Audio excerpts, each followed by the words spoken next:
ऐसा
ಅಖಿಲ ಭಾರತೀಯ ವಿದ್ಯಾರ್ಥಿ ಪರಿಷತ್ ವತಿಯಿಂದ ನಾವು ಇವತ್ತು ರಾಜ್ಯಾದ್ಯಂತ ಪ್ರತಿಭಟನೆಗೆ ಹೋರಾಟ ಕರೆ ಕಟ್ಟಿವಿ. ಯಾಕಂದ್ರೆ ಕರೆಕ್ಟ್ ಟೈಮಿಗೆ ಬಸ್ ಬರಾಕತ್ತಿಲ್ಲ, ಬಸ್ ಪಾಸ್ ವಿತರಣೆ ಆಗಿಲ್ಲ. ಎಲ್ಲ ವಿದ್ಯಾರ್ಥಿಗಳಿಗೆ ಇದರಿಂದ ತುಂಬಾನೇ ಪ್ರಾಬ್ಲಮ್ ಆಗಕತ್ತದ. ರಾಜ್ಯದಾಗ ಮಹಿಳೆಯರಿಗೆ ಉಚಿತ ಬಸ್ ಪ್ರಯಾಣ ಮಾಡಿದ್ರಿಂದ ಯಾವುದೇ ಹುಡುಗರಿಗೆ ಬಸ್ನಾಗ ನಿಂದ್ರಲಕ್ಕೆ ಜಾಗ ಇಲ್ಲ. ಯಾಕಂದ್ರೆ ಎಲ್ಲಿ ನೋಡಿದ್ರೆಲ್ಲ ಹೆಣ್ಮಕ್ಳು ಇದಾರೆ. ಹೆಣ್ಮಕ್ಳು ಇರೋದ್ರಿಂದ ಕರೆಕ್ಟಾಗಿ ಹುಡುಗರಿಗೆ ಬಸ್ಸಿಗೆ ಬರಾಕತ್ತಿಲ್ಲ. ಇರೋದೇ 1-2 ಬಸ್. ಆ 1-2 ಬಸ್ನಾಗೆ ಹೆಣ್ಮಕ್ಳು ಇದ್ರೆ ಹುಡುಗರಿಗೆ ನಿಂದ್ರಕ್ಕೆ ಜಾಗ ಇಲ್ಲ. ಲೇಟಾಗಿ ಬಂದು ಕಾಲೇಜ್ನಾಗ ಒಳಗೆ ಕರ್ಕೊಂಡಿಲ್ಲ. ಅದಕ್ಕೆ ಎಷ್ಟು ಕಾಲೇಜ್ ಫೀ ಕಟ್ತಾರಲ್ಲ ಅಷ್ಟು ಅವ್ರು ಬಸ್ ಚಾರ್ಜ್ ಕಟ್ಟೋದಾಗತ್ತದ. ಹಿಂಗಾಗಿ ಬಡ ಮಕ್ಕಳು ಕಾಲೇಜ್ ಬರೋದೇ ಡೌಟ್ ಅಂತದ್ರಾಗ ಹಿಂಗೆಲ್ಲ ಮಾಡಿದ್ರೆ ವಿದ್ಯಾರ್ಥಿಗಳಿಗೆ ಕಾಲೇಜ್ ಬರೋಕ್ಕಾಗತ್ತಿಲ್ಲ. ಅವ್ರು ಸ್ಟಡಿ ಮೇಲೆ ಭಾಳ ಕಿರಿಕಿರಿ ಆಗತ್ತದ. ಅದ್ರ ಸಲಿಂದ ರಾಜ್ಯ ಸರ್ಕಾರ ಬಸ್ ಬಿಡಬೇಕು, ಬಸ್ಗಳ ಸಂಖ್ಯೆ ಹೆಚ್ಚಳ ಮಾಡಬೇಕು, ಪಾಸ್ಗಳನ್ನ ಕರೆಕ್ಟ್ ಟೈಮಿಗೆ ಕೊಡಬೇಕು. ಬಸ್ ಪಾಸ್ ಅರ್ಜಿ ಆದ್ಮೇಲೆ ಒಂದೊಂದು ವಾರಗಟ್ಟಲೆ ಬಸ್ ಪಾಸ್ ಸಲಿಂದ ನಮಗೆ ವೇಟ್ ಮಾಡೋಕ್ಕಾಗಂಗಿಲ್ಲ. ಯಾಕಂದ್ರೆ ವಿದ್ಯಾರ್ಥಿಗಳಿಗೆ ಇದರಿಂದ ತುಂಬಾನೇ ಪ್ರಾಬ್ಲಮ್ ಆಗಕತ್ತದ. ಅದಕ್ಕೆ ನಾವು ಇವತ್ತು ABVP ರಾಷ್ಟ್ರಾದ್ಯಂತ ಹೋರಾಟ ಕರೆ ಕೊಟ್ಟಿವಿ.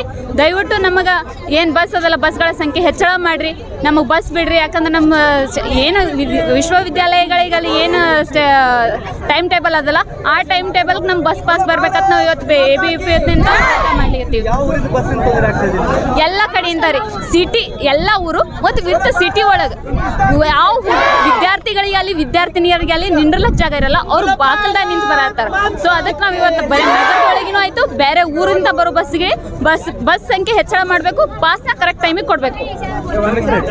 ಕವಿತಾ ಬಿರಾದರ್, ABVP ಮಹಾನಗರ ಕಾರ್ಯದರ್ಶಿ. ನೂರಾರು ವಿದ್ಯಾರ್ಥಿಗಳು ಮಾನವ ಸರಪಳಿಯನ್ನು ಮಾಡಿ ರಸ್ತೆ ತಡೆಯನ್ನು ಮಾಡಿ ಸರ್ಕಾರಕ್ಕೆ ಧಿಕ್ಕಾರ, ಸಾರಿಗೆ ಇಲಾಖೆಯ ಮಂತ್ರಿಗಳಿಗೆ ಧಿಕ್ಕಾರವನ್ನು ಕೂಗ್ತಾ ಪ್ರತಿಭಟನೆಯನ್ನು ಮಾಡಿದ್ವಿ.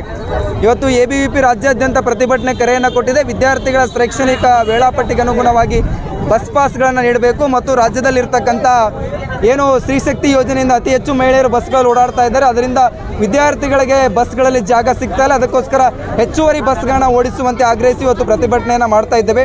ವಿದ್ಯಾರ್ಥಿಗಳು ಇವತ್ತು ಅಪಾಯದಲ್ಲಿ ಬಸ್ಗಳಲ್ಲಿ ಓಡಾಡ್ತಾ ಇದ್ದಾರೆ.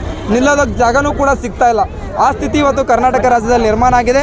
ಅದಕ್ಕೋಸ್ಕರ ಹೆಚ್ಚುವರಿ ಬಸ್ಗಳನ್ನ ಓಡಾಡಿಸಬೇಕು ಮತ್ತು ವಿದ್ಯಾರ್ಥಿಗಳು ಅಪ್ಲಿಕೇಶನ್ ಹಾಕಿದ ತಕ್ಷಣದಲ್ಲೇ ವಿದ್ಯಾರ್ಥಿಗಳಿಗೆ ಬಸ್ ಪಾಸ್ ಸಿಗಬೇಕು ಅನ್ನುವಂಥ ಆಗ್ರಹವನ್ನು ಮಾಡಿಕೊಂಡು ಇವತ್ತು ರಾಜ್ಯಾದ್ಯಂತ ಪ್ರತಿಭಟನೆಗೆ ಕರೆಯನ್ನು ಕೊಟ್ಟಿದ್ದೇವೆ. ಅದೇ ರೀತಿಯಾಗಿ ಬಿಜಾಪುರದಲ್ಲೂ ಕೂಡ ಪ್ರತಿಭಟನೆಯನ್ನು ಮಾಡಿದ್ದೇವೆ. ಮುಂದಿನ ದಿನಗಳಲ್ಲಿ ಈ ರೀತಿಯ ಕ್ರಮ ಕೈಗೊಳ್ಳೋದು ಹೋದರೆ ಬೃಹತ್ ಪ್ರತಿಭಟನೆ ಮಾಡಬೇಕಾಗುತ್ತೆ ಅನ್ನುವಂಥ ಎಚ್ಚರಿಕೆಯನ್ನು ಈ ಮೂಲಕ ನಾನು ರಾಜ್ಯ ಸರ್ಕಾರಕ್ಕೆ, ಸಾರಿಗೆ ಇಲಾಖೆಗೆ ಕೊಡೋದಕ್ಕೆ ಈ ಮೂಲಕ ಒಂದು ಎಚ್ಚರಿಕೆಯನ್ನು ಕೊಡ್ತಾ ಇದ್ದೇನೆ. ಸಚಿನ್ ಕುಳಗೇರಿ, ABVP ರಾಜ್ಯ ಕಾರ್ಯದರ್ಶಿ. ಅದೇ ಇವತ್ತು ವಿಜಯಪುರದ ಕೇಂದ್ರ ಬಸ್ ನಿಲ್ದಾಣದ ಎದುರು ಇವತ್ತು ನೂರಾರು ವಿದ್ಯಾರ್ಥಿಗಳು ಮಾನವ ಸರಪಳಿಯನ್ನು ಮಾಡಿದ್ವಿ. ಅದರ ಮೂಲಕವಾಗಿ ಇಲ್ಲಿರ್ತಕ್ಕಂಥ KSRTC ಅಧಿಕಾರಿಗಳ ಮೂಲಕವಾಗಿ ರಾಜ್ಯ ಸರ್ಕಾರಕ್ಕೆ ಒಂದು ಮನವಿ ಪತ್ರವನ್ನು ಕೂಡ ಕೊಟ್ಟಿದ್ದೇವೆ. ಅವರು ನಾವು ಬಸ್ ಪಾಸಿಗೆ ಸಂಬಂಧಪಟ್ಟಂತೆ ನಮ್ಮ ಹಂತದಲ್ಲಿ ಏನೇನಿದೆ, ಹಳ್ಳಿಗಳಿಗೆ ಯಾವ ಬಸ್ಗಳು ಬೇಕು ಅದರದ್ದು ಪಟ್ಟಿ ಮಾಡಿಕೊಡಿ, ನಾವು ಬಿಡ್ತೀವಿ.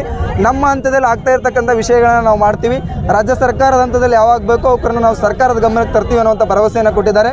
ನಾವು ಕೂಡ ಮುಂದಿನ ದಿನಗಳಲ್ಲಿ ABVP ನಿಯೋಗ ರಾಜ್ಯದ ಸಾರಿಗೆ ಮಂತ್ರಿಗಳನ್ನ ಕೂಡ ಭೇಟಿಯಾಗೋರಿದ್ದೀವಿ. ಅಲ್ಲೂ ಕೂಡ ಇನ್ನಿಷ್ಟು ಹಲವಾರು ವಿಷಯಗಳನ್ನ ಚರ್ಚೆ ಮಾಡಿ ಪರಿಹಾರಕ್ಕೆ ನಾವು ಒಂದು ಬೇಡಿಕೆಯನ್ನು ಕೂಡ ಇಡೋರಿದ್ದೀವಿ. ಸಚಿನ್ ಕುಳಗೇರಿ, ರಾಜ್ಯ ಕಾರ್ಯದರ್ಶಿ, ABVP.